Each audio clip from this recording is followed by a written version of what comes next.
Get started? Okay, I think we might get started. So welcome everyone. My name is Gaurav Dutt, and I'm the Deputy Director of the Center for Development Economics and Sustainability at the Monash Business School. On behalf of our center, CDES, let me welcome you to what is the 10th webinar in a series that the center has been running on COVID-19 and beyond. And our intention with the series has been to provide a forum for discussion of the huge sort of ramifications of the pandemic that we are all witnessing. And, I'll keep my opening remarks extremely brief today, as we are trying to limit the whole proceedings to about 1 hour. Today we're very pleased and very privileged to actually have two of the world's most distinguished economists who have a wealth of policy experience as well, to talk to us about what is clearly the most burning issue of the day, which is how to get the economies around the world recover from this COVID-19 economic shock. The proceedings will be moderated by Professor Simon Wilkie, who's the Dean of the Economics and Business Faculty at Monash University, and also the head of the Monash Business School. And let me just say that we will welcome questions throughout the proceedings through the Q&A function, and we'll try to get to as many of them as possible. And without further ado, let me just pass it on to Simon to introduce our speakers. Thanks, Gaurav. This is really a phenomenal panel this team has put together. So congratulations to our Center for Development Economics and Sustainability at Monash. This is really an event that I think many people are excited to see, and we'll look forward to the insights of the panel. So both the IMF and the World Bank project a picture of steep global economic recession due to the COVID-19 shock. Both the IMF and the World Bank predict about a 5% contraction in the world economy during 2020. Despite fiscal and monetary support by the World Bank and the IMF, they warn per capita incomes in the vast majority of emerging markets and developing economies are expected to shrink, perhaps tipping millions back into poverty. The advanced economies are also projected to shrink by about 8% this year. This deep and pervasive downturn of 2020 is expected to be followed by, at best, sluggish and uncertain turnaround in 2021. So the challenge of economic recovery is huge and global. The challenge of an inclusive global recovery is even bigger still. We look forward to the answers to many policy questions. Did countries make the right decisions? What can be done by the international community? What can be done by the international organizations such as the IMF and World Bank? But today we're really happy to have here two of the world's most eminent economists, Professor Kaushik Basu and Rajan from Monash University. Professor Basu is currently Professor of Economics and the C. Marks Professor of International Studies at Cornell. He's former Senior Vice President and Chief Economist of the World Bank. He's been Chief Economic Advisor to the Government of India, the President of the Human Development and Capabilities Association, and is currently President of the International Economics Association. Professor Basu is also a Fellow of the Econometric Society. Also with us today is Professor Rajan, who's the Catherine Dusak Miller Distinguished Service Professor of Finance at Chicago Booth, and former Chief Economist and Director of Research at the International Monetary Fund and Governor of the Reserve Bank of India. He's a member of the Group of 30 and has been President of the American Finance Association. He's a member of the American Academy of Arts and Sciences and recipient of the inaugural Fisher-Black Prize for the Best Researcher Under 40 by the American Finance Association. I should just briefly point out that myself was former Chief Economist of the US Federal Communications Commission. So we have three chief economists all in the one room together, which is somewhat unprecedented. So congratulations to CDES for putting this on. So I thought we might first turn to Professor Rajan to give us his thoughts on the situation and what's policy prescriptions he has. Thanks. Thank you very much for having me here, along with an old friend, Kaushik. I think we started the pandemic with a view that it would be relatively short duration, if at all, if at all it lasted any time.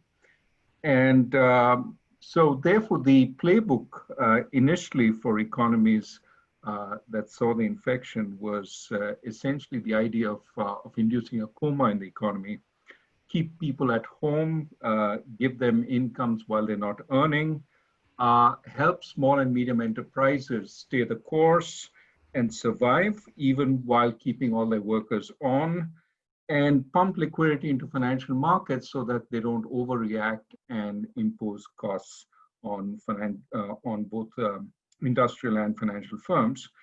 And basically the central banks of the industrial world and the governments did what it took.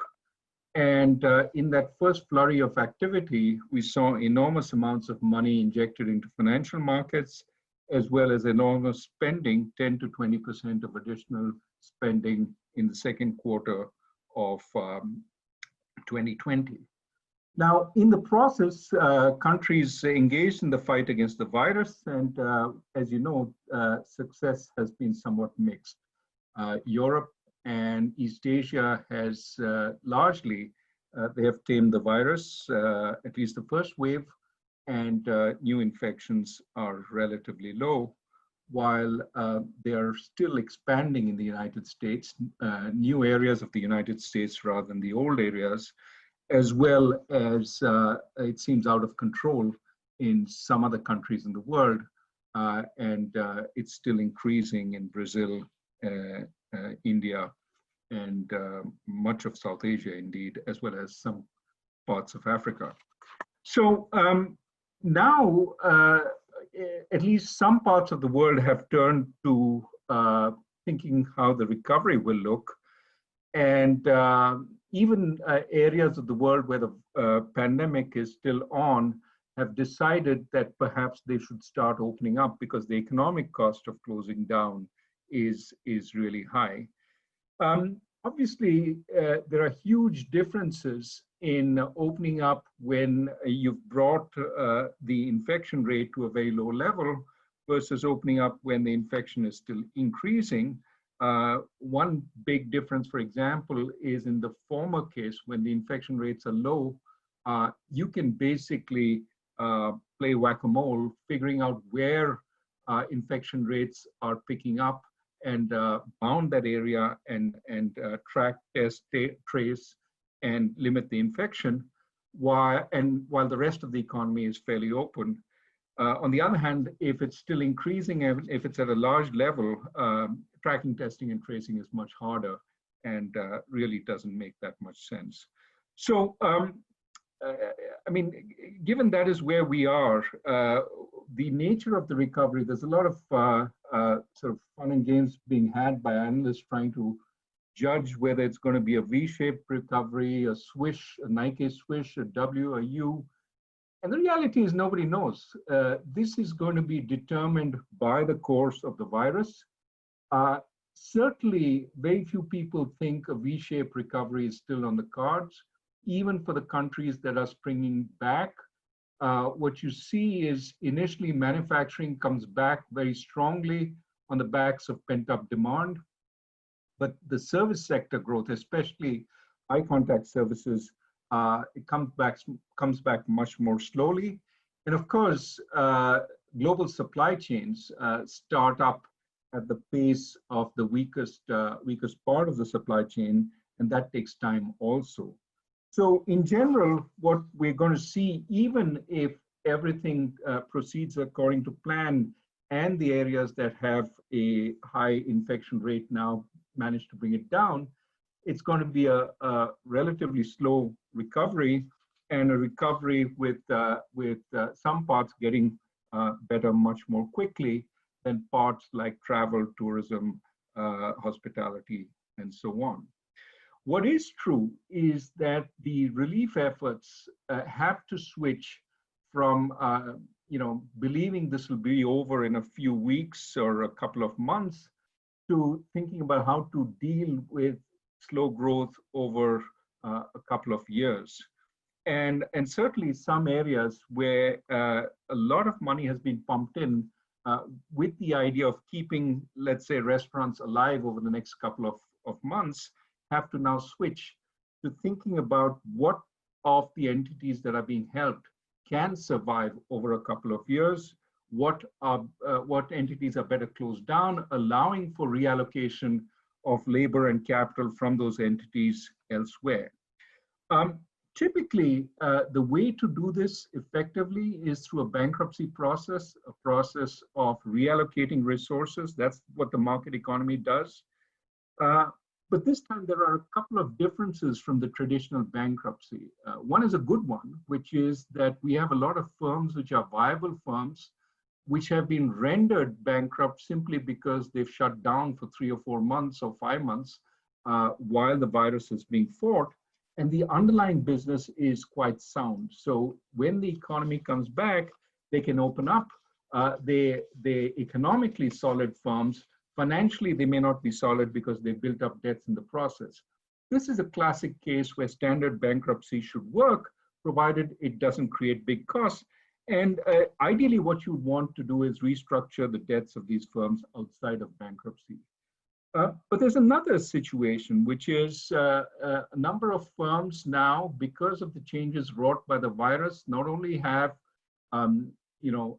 unviable financial structures, but they also have no business really, which makes economic sense. I think, for example, if we are not going to have a vaccine for a couple of years, a very sobering thought, but if we don't have it, then a number of restaurants are unlikely to be able to function, given that they need some minimum scale to function at, and they may not have that space if you need to social distance within those restaurants. So this is really the difficulty facing many authorities, which is how much do we continue supporting and how much do we let the market play out and essentially reallocate funds away from firms that should close towards new areas. And certainly there are new opportunities which are coming up as a result of the virus. The support everyone idea it does become more problematic as this pandemic drags on, because you will have a lot of unviable firms being supported, which creates problems even for the viable firms. This is the so-called zombie problem. If you have a lot of firms that are better dead than alive, they create problems for firms that are alive, experience that Japan had. So let me, in the last few minutes, talk about a few important issues facing developed countries, and then I'll quickly come to emerging markets, not because I don't think they're important, but because many of the issues are similar to developed countries, except emerging markets are doing much worse. First, on medium-term growth, I think the reality is it is bleak. It's going to be lower because a number of firms will go bust, even though survivors will have more place to grow. Unemployment will be higher for longer than we expected initially. Consumers are going to be more risk averse, both because their assets have taken a hit, but also because jobs will take time to emerge. You will have higher corporate, household, and government leverage. That's an overhang on growth. Certainly to pay for what has happened, you will need higher taxation. That will be an overhang on growth. You will have, as a result, lower investment. Taxation tends to deter investment. And of course, we are seeing some noise about cross-border supply chains. They will get recast towards more resiliency and perhaps less efficiency. That again is a weight on growth. And of course, in a world where growth is hard to find, trade issues get a lot uglier. And finally, something I'll come to in a second, emerging markets like Brazil, India, and Mexico will be hit much harder in this crisis. So that's the bleak news. Growth in general will look weaker. Two potential silver linings. One is we are trying to use technology much better as we go through this pandemic, and it could be that we develop new uses of technology to solve older problems. We finally use technology better so that we get more productivity growth. All those things will help elevate growth rates. The second is that there are problems we have been ignoring for some time. The virus will make those problems worse, but it may be the straw that breaks the camel's back and makes us recognize that we need to deal with those problems. One, of course, is that we have a defunct, dysfunctional global order for trade and investment.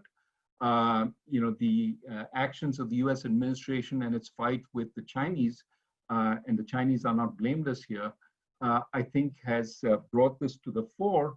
We need to repair the system, and it may be that this virus creates the impetus for us to repair it. Of course, it could make things worse. Similarly, global inequality, domestic inequality has increased, and there is a movement to rectify that. The virus, again, may bring sort of political parties into power that have a greater incentive to take actions there. And rectifying domestic inequality, certainly according to some models, may in fact make growth more sustainable because it increases consumption and effectively deals with the problem of secular stagnation that people like Larry Summers have talked about.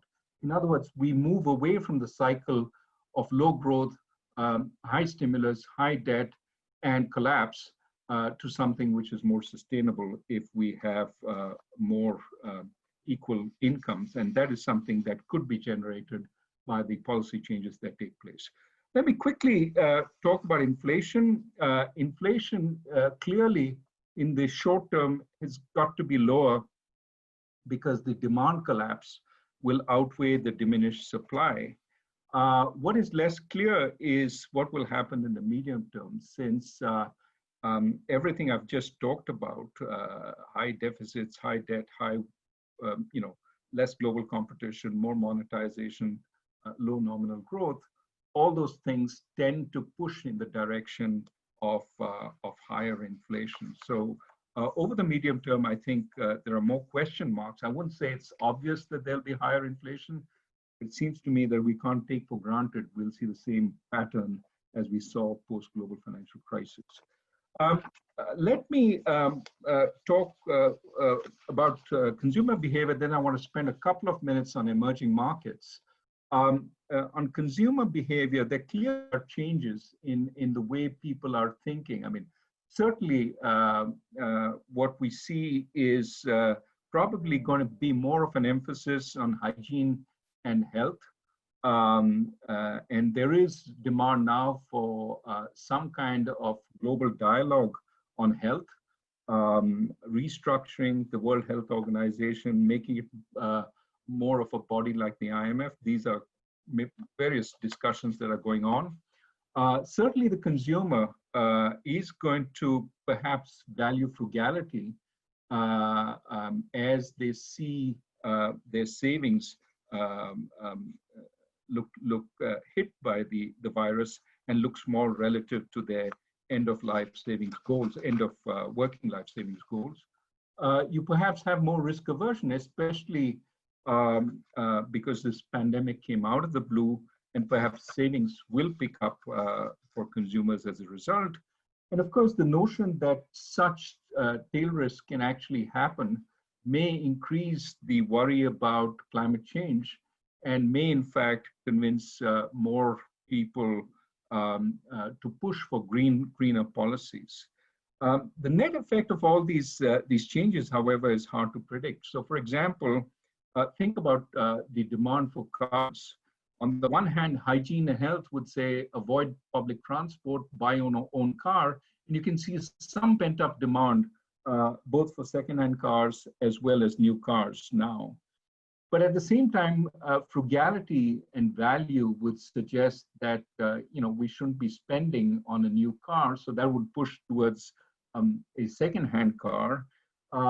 Risk aversion, it's not clear how that would play, but green would say, why do we want to add to climate change? Maybe we should focus on public transport, and that would move you away from cars in general. So these forces can move in different directions, and clearly those who can predict which way it will go can actually benefit from making the right investments. Let me end by talking about emerging markets for a couple of minutes, and then I'll stop. Emerging markets and developing countries, that description over time has worn thin because they're all quite different. And you can see it, for example, in the way the East Asian economies have done fantastically well in controlling the virus, while elsewhere in Latin America, in South Asia, in Africa, the response has been much less effective. Nevertheless, by and large, some of the biggest beneficiaries from trade, from commodities exports, from tourism, from remittances are the emerging markets and developing countries, and these are all down. So in some sense, they have been hit badly because they've benefited from things which really have collapsed with the virus. Now, in repelling the virus, they started with the same playbook, but they have obviously fewer medical facilities, fewer resources, and households and small businesses with much thinner buffers. And as a result, we've had both the fact that lockdowns haven't been as effective as preventing spread, but also households, even this, the lockdown has been much more harmful for households and small and medium firms. This has played out in very different ways across the emerging world. For example, in India, what the lockdowns did was convinced a lot of migrants who had very thin buffers in the urban areas where they were living to essentially leave. And unfortunately, what happened afterwards was some of them did reach their villages, others were stopped, and then released at a point when perhaps the net effect was they carried the virus all around India, and it became an all India pandemic. In general, the emerging markets seem to think they have much less room to spend, and even the few that have spent very carefully. Brazil, for example, has done a good job at spending, expanding some of the direct benefit transfers, the Bolsa Familias that it did. But all said and done, they've not had the spending capacity that industrial countries had. So more harm to small and medium enterprises, more harm to families, as well as less ability to buffer them, which means that potential growth will be hit more severely in these countries. There'll be a lot more debt overhang, lot less scope also for stimulus to get these economies out, which then means these countries will be very dependent on external demand. And given that there are such big question marks over trade, I fear very much that emerging markets and developing countries are not just going to have a lost few years, but maybe a lost decade if things don't change. So I think from their perspective, it's extremely important that we fix the problems related to global trade and investment, because that is one of the few ways that they can be dragged out of this abyss. The only problem, however, is the prospects of that happening before the US presidential election seem relatively bleak. Let me stop there. Thanks, Professor Rajan. That was very insightful. At this stage, let's turn to Professor Basu for the former Chief Economist of the World Bank's view.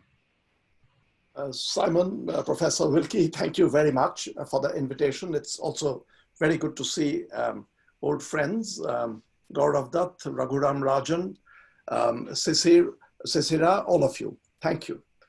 I should say right at the outset that what I will say is very, very complimentary to what Raghu just said.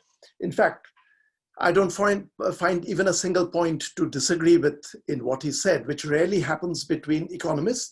But in this case, I more or less anticipated that I would be in agreement, and I am.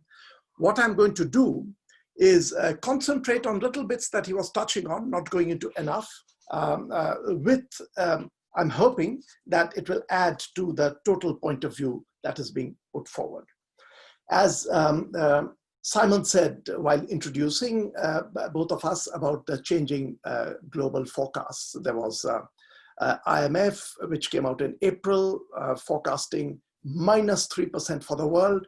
World Bank came out in June, -5.2%. But this difference is not a difference between institutions. It's a difference merely reflecting that 2 more months had passed. And as Raghu was saying, that this is such a changing scenario that depending on when you are making a forecast, these forecasts are changing, and it's no one's fault. It is an epidemic that we don't understand. So it depends on the way in which the pandemic, it's a pandemic that we don't understand, and it depends on how the pandemic is going to play out. And every sign is, do this mental experiment, go back 5 months ago, 4 months ago, when it was starting, we couldn't imagine that we would be in the state in which we are. So there have been repeat corrections that we are making in our own heads about the way it is playing out. What has happened is, yes, the world is in a global recession, and a whole lot of individual countries, I think, apparently the biggest set ever is in a recession now heading into that. And if you look at some of the unemployment figures, it's very, very clear that we are properly in a recession. US is, I believe, I'm giving you the May figures. US is 13.5%. India is 23.5%. This is CMI data. Brazil, 12.6%. China's much lower, but the Chinese is the official data, and one needs to see the Chinese official data is 6%, but that's really the scenario. And you can take other countries, it's all very, very high. We are clearly in a deep recession we are getting in. What kind of a recovery would this lead to? I'm not going to go over that. Raghu went over this. Initially, the expectation was, I remember Paul Krugman saying that it will be a deep recession and a quick recovery, a V-shaped one. But it all depends on how the pandemic goes, when the vaccine comes, etc. So how long we will be here, how the nature of our recovery, we don't quite know. What has to be kept in mind is that a pandemic-induced recession of the kind that we've got into, as opposed to a traditional recession, is very, very different, because in a pandemic-induced recession, you have demand collapsing in some sectors and demand shooting up in other sectors. In this case, we had demand collapsing for hotels, for tourism, for all kinds of travel, airline, the hospitality across the board. And we have shooting demand for health facilities, medical supplies, just going through the roof. So it is not that there is a generally dampened demand that you want to inject greater demand into the economy to get it back up. It's very sectoral. So we are stumbling with this, and this is continuing. No matter how we come out, and we will come out of this, of course, don't know how quickly, but no matter how we come out, we will come out into a rather different world. And I want to take on a little bit more of the long run view in the kind of world that we may come out of. Here, I should emphasize, we must not overdo that either. In the middle of the pandemic, it appears that everything has changed, and we will come out into a completely transformed world. For that, I just give you one reminder. The last big pandemic was 1968-69, the Hong Kong flu. Before that, there was 57-58 Asian flu. And of course, the mega one, the Spanish one in 1918. But take the 1968-69, which was ultimately about 4 times the number of deaths that we have right now. We don't know where ours will end, but from the look of it, it was actually as big or bigger than what we are in. But most people don't even remember the 68 pandemic. It's come and it's gone. I don't think this time it'll be like that for one very good reason, that quite apart from the pandemic, we are a much more sophisticated world with social media and information coming by the minute and by the second. And so the whole world is glued into information and reacting much bigger than we've ever done in any pandemic. So a lot of the economic fallout is going to be a fallout in response to our reaction, what we are doing. The reaction is fully understandable. We want to contain the pandemic. We are taking lots of steps, but the steps are so overwhelming and our news is so single-minded that it is changing our lifestyles, and we are going to come out rather different. Three differences that we will come out on, I want to quickly mention. First, and this question is being put to me as an economist, Raghu briefly touched on this, the rise of protectionism, hyper-nationalism, and globalization being pushed into, given a backseat. Is this going to be a long-run trend? I feel we will see a rise in hyper-nationalism, protectionism, and a pushback on globalization, but I don't think this is going to be really a very long-run effect. The reason is, it's just very, very bad policy to go for protectionism. And for rich countries, for instance, the reason is as follows. Take, for instance, one particular sector, which as an Indian citizen who lives in United States, I'm very sensitive to the two countries on this matter, is outsourcing. Very often it is made out to be that with so much outsourcing, American businesses going to India, going to the Philippines, going to South Africa, American labor is losing out. So the easy way to correct this is put up barriers, don't allow for outsourcing. What will happen with this kind of protectionism is other rich countries or upper middle income countries, including China, that take advantage of this cheaper resource scattered all over the world, cheap labor, will outcompete the countries that are indulging in protectionism on the product market. If Germany uses the cheap labor resource available, if China uses it, then the product market, Germany and China will have an advantage vis-a-vis United States and will outcompete United States. I believe United States will have the sense, rich countries will have the sense, they will go the protectionist route and pull back, and history is replete with examples of countries which were neck to neck, and the one that went protectionist got outstripped by another. United States and Argentina, 1920s, United States and Japan, 1980s. They were very close, and the country that remained open, used the resources available in the world, did better, and I feel that sense will prevail. So this will be something we'll live with for a while, but globalization is not going to get a back seat, and protectionism will rise for a while and then go down under competition. The two other changes are more long-run changes. I'm trying to stay away from a PowerPoint. I will use a little bit in the end. I had some on the changing technology. We already know there's a lot of work going on around the world now about the shrinking wage bill in GDP.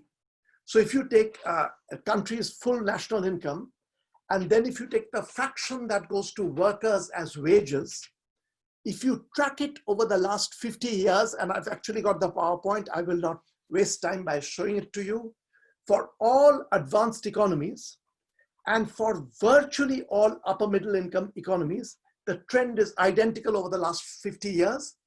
The share of the wage bill is dropping, and dropping actually quite steep over 50 years. This is happening because of two different kinds of technology. One of them is labor-saving digital technology. It's coming in a big way. We are in the middle of a digital revolution. And the other is related to this technology, but it is not labor being replaced by machines, but labor being replaced by labor elsewhere through the digital technology allowing you linkage. This is outsourcing. Both these are causing the wage bill to come down in rich countries, but as I keep reminding people in rich countries, when the wage bill goes down and the wage bill picks up a little bit in other countries, in poorer countries, it's not just a labor versus labor tension. Profits are going up. Rental incomes are going up in rich countries. So there is a labor versus capital issue within the country that we must face up to. This is a change that has been taking place, and my hunch is this is going to get stepped up quite a bit, because these up to now, say 4 or 5 months of the pandemic, and who knows, we may live with this for another year, year and a half, our ability to use long distance technology is increasing in leaps and bounds. I mean, I myself am a transformed person. My ability to handle this kind of technology has gone from 0 to quite a bit over these last few months. This is happening across the board, and I feel when we come out of this, and again, I'm looking at the long run, there is going to be a greater demand for outsourcing. There will be greater outsourcing. Because we've learned this technology, we will actually have a lot of classes which will take place with professors sitting in faraway places, and lecturing to distant audiences will go up much more. So I feel the outsourcing trend which was there is going to pick up. There's another change that is going to take place where the change should have taken place earlier. I feel a little bit of the change, growth rate need not drop, but the composition of what constitutes growth, I believe, is going to change. One major change is going to be that instead of buying more cars, more homes, more luxury yachts, people will buy much more healthcare. And there is actually no limit to how much better health you can have. People's longevities could increase, diseases could go down. And I feel the health sector, after this training that we are getting, is going to come out much bigger. So there are 3 things. One, medium-term protectionism, rise in protectionism, which I think will go away after that. But the technology, the long distance technology, is going to continue to increase in leaps and bounds, creating tensions between labor and capital, and the health sector is going to be larger. The labor and capital, I don't want to spend too much time on this. I should just mention, this tension was growing over the last 50 years, as I just said, and I have the data sitting with me on my computer, which I won't show you, but it's going to be stepped up, this pressure. There, my just own hunches, again, Raghu touched on this kind of an issue. We have to think of a more equitable world, and for that we need radical policies. People forget that we, the world, came out better from the Industrial Revolution, not because the market left to itself always comes out better, but the Industrial Revolution's 100 years, say roughly from 1750 to 1850, were 100 years of dramatic developments in economics. We have from Adam Smith, John Stuart Mill to Karl Marx, all taking place in this cluster, the biggest breakthroughs in economics. And we have radical reforms coming in one after another. The Factories Act in Britain brings in the Income Tax Act in 1842, which was at that time thought of as a crazy radical act, that the people are going to be taxed routinely by the government. We need to think of ideas which will now appear radical, but we will get used to that and we will benefit out of the troubles that we are in. But time is short, I want to very quickly turn to emerging economies and talk a little bit about India. As I mentioned to my co-panelists before we came in, I was actually caught in a lockdown in India when I had gone in March for a couple of days and was caught in the lockdown. I was supposed to come back to my office and work, but I was there for 2.5 months. And I was participating in endless phone calls, Zoom calls within India, conversing with people, and also getting a sense of the situation there. So let me tell you what is worrying me, what will come out of this. I am worried that when we come out of this, the global landscape will change quite a bit. Among emerging economies, India, Latin America, Africa, there will be new winners and losers. And we all have to sit up and take stock of this, because if we get our policies wrong now, we may be among the losers later, and those who get it right will come out among the winners. And again, you have to remember the Industrial Revolution, 1750 to 1850, changes the landscape of the winners and the losers after that. I mean, Angus Madison treats 1820 as the year after which you have completely new set of countries that are coming up, which were not there before that for 500 years, and that can happen now. With India, my feeling is I have mixed feelings about what could happen. And I feel one of the reasons why, and this is not just India, all emerging economies were making a mistake. If you look at per million, the COVID deaths that are taking place, I like to look at deaths rather than the infection rate when you're looking at rich countries and poor countries, because deaths are better measured, COVID deaths, whereas the infection is worse measured. If you look at it per million, the range is just shocking. In European countries, you will get 800 per million is the COVID deaths taking place. In India, it is 13 per million, 1-3. Australia, it's 4. So if you take Europe and North America, the numbers are way higher than what you'll get in New Zealand, Australia, India, Indonesia, China. China's 3 per million. Spain will be some 600 per million. Those are the kinds of differences you're seeing. What happened, I believe, is a lot of our plan of how we would intervene in policy was trying to take lessons from Europe and United States, because they were so big in the media, and outdo that. So when India went in for the lockdown on 24th March, I was in India at that time. Initially, I was feeling very good that India took a very early step.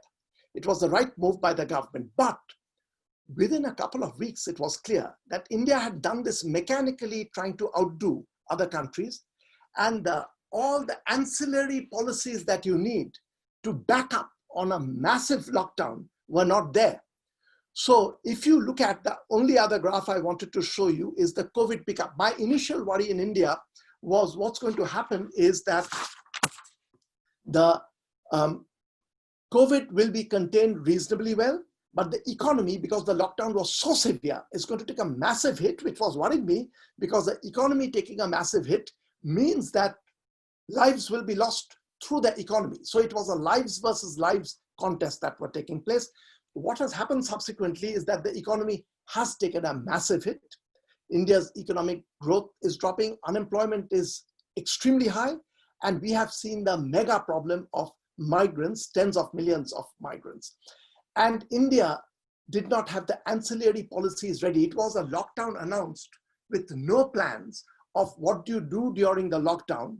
And the consequence of that was the economy took the hit that was expected, but the COVID numbers actually surged because of the lockdown. What happened was the migrants remained clustered for about 2 weeks, and then they were spreading out across the country. So it's the classic mistake that happened, and the lockdown became an instrument of that.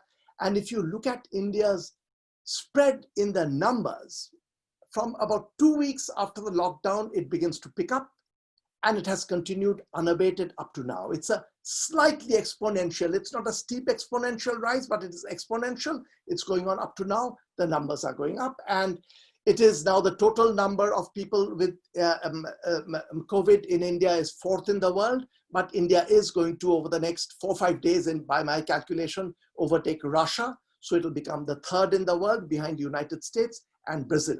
But still, the death, the mortality, once you divide by population, still happens to be low. But again, a reminder, Sri Lanka's is much lower, Bangladesh is a bit lower, Nepal is much lower. So even on that, the nature of the lockdown, the way we did not have the backup, was a big letdown to the main lockdown that happened. Just a few comments on where we expect. Over the last few weeks about India, I've become more pessimistic. I feel India, which could have come out right on top. My initial expectation was that no one wants a pandemic, but given that we are in the midst of a crisis, you try to do the best of it.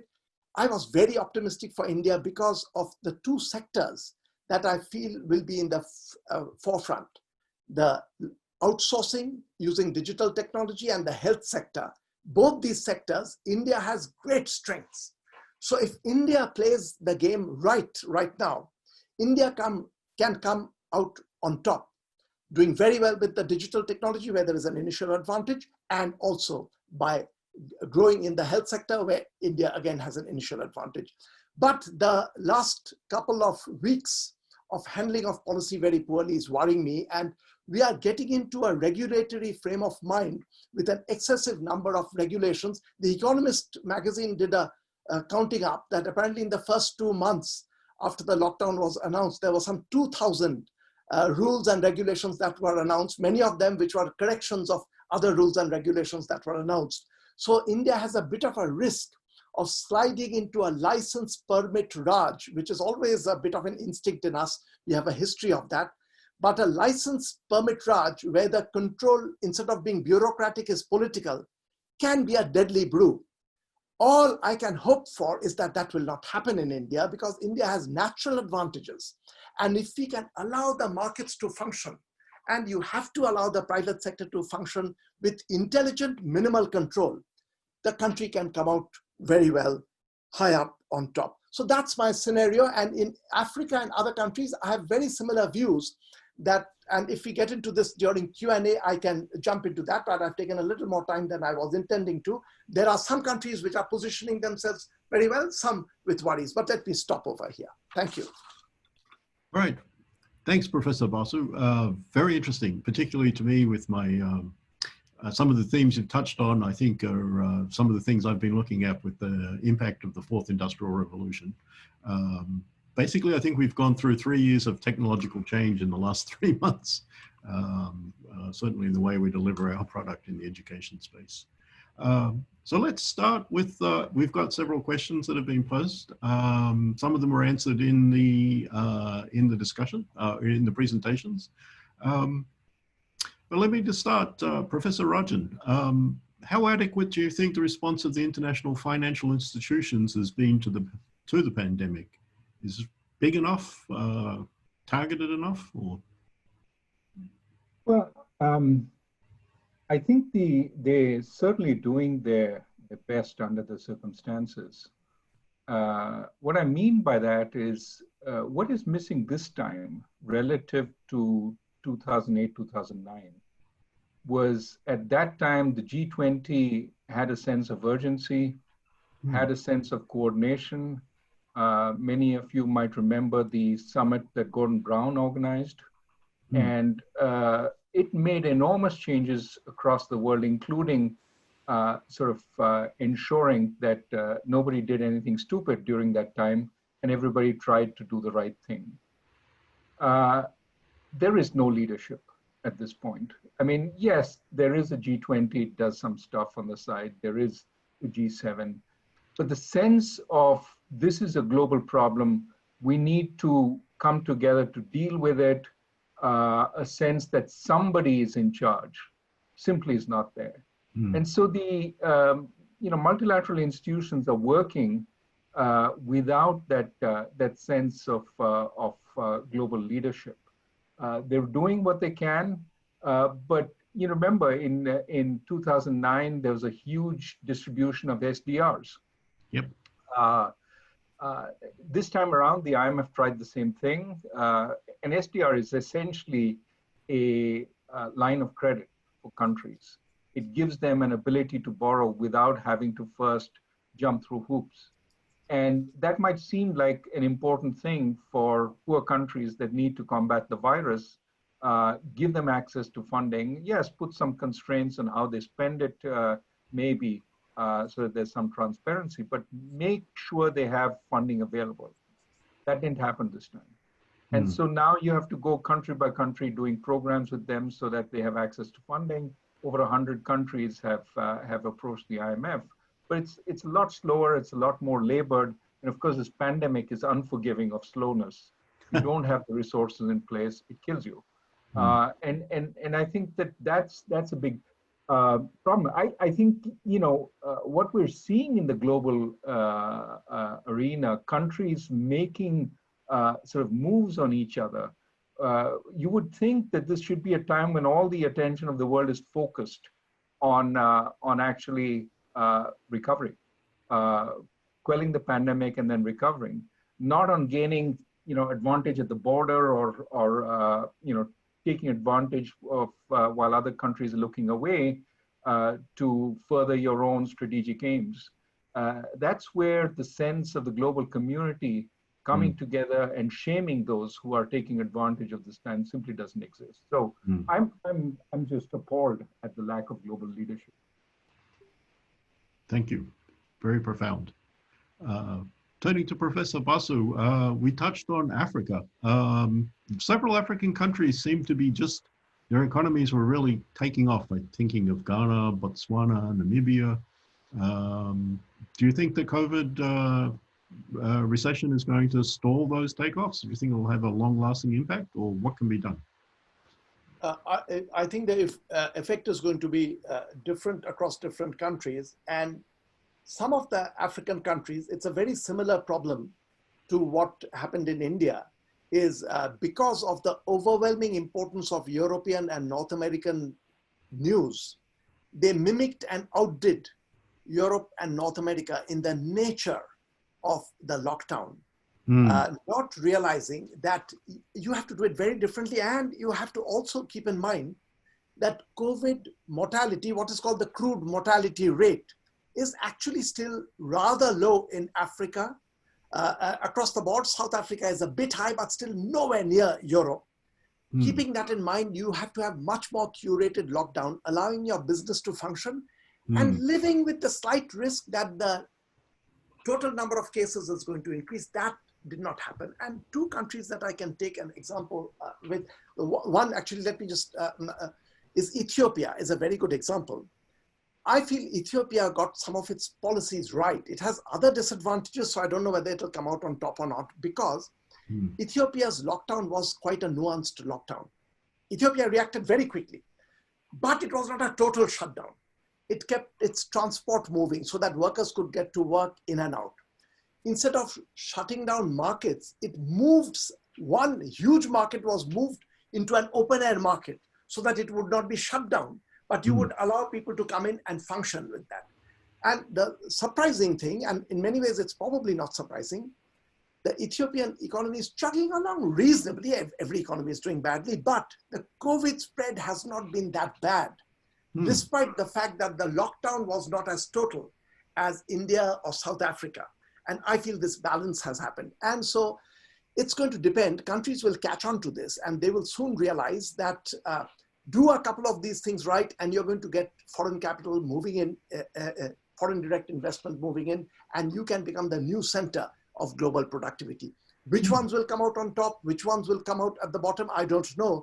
But I do expect that there'll be big winners and big losers. So this is a critical moment. And I may put in one more thing for all of Africa as for Asia and Latin America. Professionalism is important. When such big things happen, you feel all you need is action. But the action needs to be backed up with detailed planning and thought. And the ones who do that will come out on top. Ones who don't do that may lose out altogether.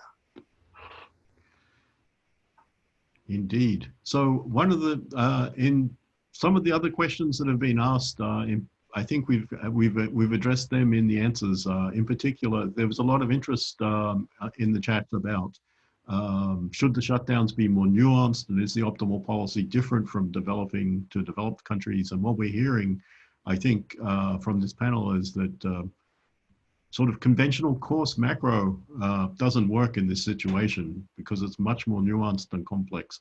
And all of the optimal policies and what's the right responses depend on the structure of each economy, and it's different for different sectors. This is, of course, not what policymakers or the public wants to hear, but I think it's a tremendously important message that we really need more science. We really need more analytics, unpacking the effects at the local level.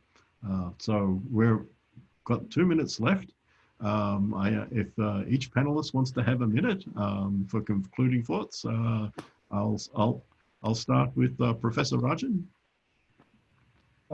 No, I think we've covered a lot of ground. I would say on the last point that Kaushik made, that it is interesting that the fatality rate in emerging markets and developing countries has been significantly lower than the fatality rate in industrial countries. And I don't think we fully understand it.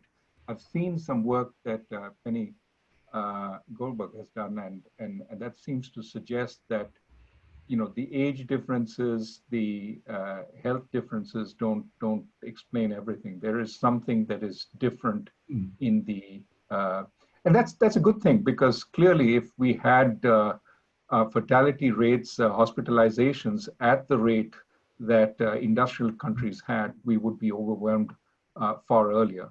At the same time, I would say that there is actually no scope for relaxation. We certainly have to learn from the best practices that have emerged, as Kaushik says, in other emerging markets.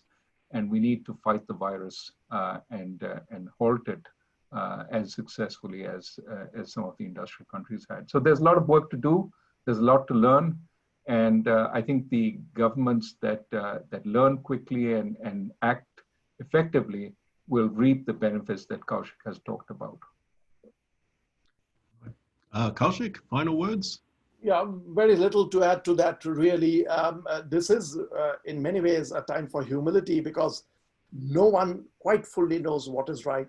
At the same time, the reason why one emphasizes the importance of expertise is expertise not because the expert already knows, because the expert has the ability to scrape data, scrape information, and try to understand what's happening so that we can go for better policies. And we really, it is a dangerous time for the world, and this is the time where we need to stand together rather than apart, as Raghu was saying in response to a question, that global leaders ought to come together so that we stand together. And all I can say is that it's an uncertain time. Let us put our best efforts into this and wish everyone will come out of this as well as possible. Thank you. Indeed, couldn't agree more. So I'd just like to close by, we're exactly on time, thanking our panelists for the generosity of their time. This has really been amazing. I think it's been a fantastic panel, and I'd like to congratulate Monash's CDES for putting this together and for the ongoing series in the impact of COVID on the world economy. I think this is a tremendous achievement, and I'm very proud to be part of this institution. So thank you all for your time, and onwards and upwards.